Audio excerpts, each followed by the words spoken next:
बुलेटिनची सुरुवात करूयात हेडलाईन्स पासून।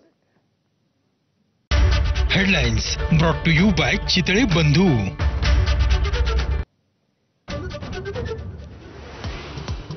तमिळनाडूमध्ये विजय थलापतीच्या रॅलीमध्ये चेंगराचेंगरी, 36 जणांचा मृत्यू, 20 जखमी तर 5 जणांची प्रकृती गंभीर। केंद्रीय गृह मंत्रालयाने राज्य सरकारकडे अहवाल मागितला।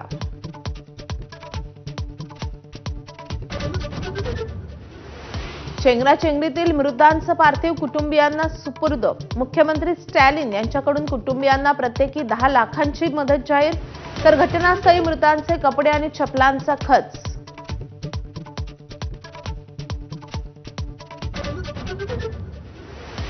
महापुराच्या विळख्यात सापडलेल्या मराठवाड्यातल्या अनेक जिल्ह्यांना पुन्हा पावसाचा तडाखा।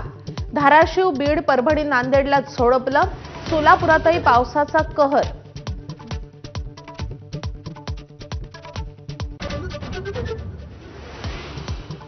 मुंबईसाठी आज रेड अलर्ट, अतिवृष्टीची शक्यता तर ठाणे, पालघर, रायगडसह संपूर्ण कोकणाला मुसळधार पावसाचा इशारा।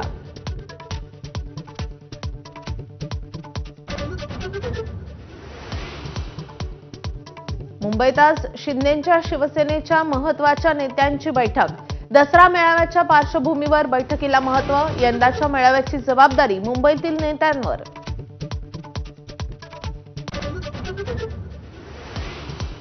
भाजप खासदार मेधा कुलकर्णींनी पुण्यामधल्या गरब्याचा कार्यक्रम पाडला बंद। आवाजाची मर्यादा ओलांडल्याचा ठपका।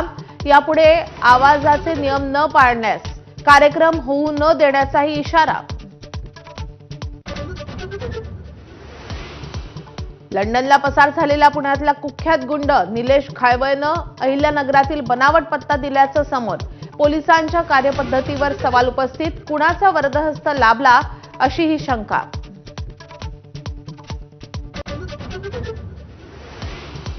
मुंबईमध्ये कबूतरखान्यांचा वाद पुन्हा भडकण्याची शक्यता। कोर्टाच्या निर्देशानुसार लोकवस्तीपासून 500 मीटर अंतरावर कबूतरखाने सुरू करण्याची तयारी। 25 पैकी 12 वॉर्डांचा सकारात्मक अहवाल।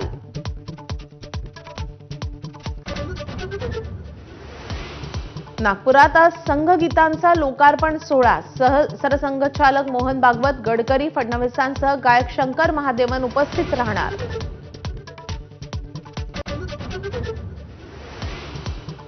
संयुक्त राष्ट्र संघाच्या भाषणामध्ये परराष्ट्र मंत्री एस जयशंकर यांचा पाकिस्तानवर निशाणा।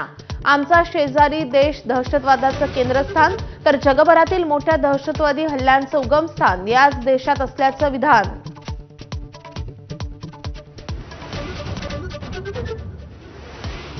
आशिया चषकाच्या फायनलमध्ये आज भारत पाकिस्तान 41 वर्षांनी आमने सामने तर सामन्यावर बहिष्कार टाका, उद्धव ठाकरेंचं आव्हान।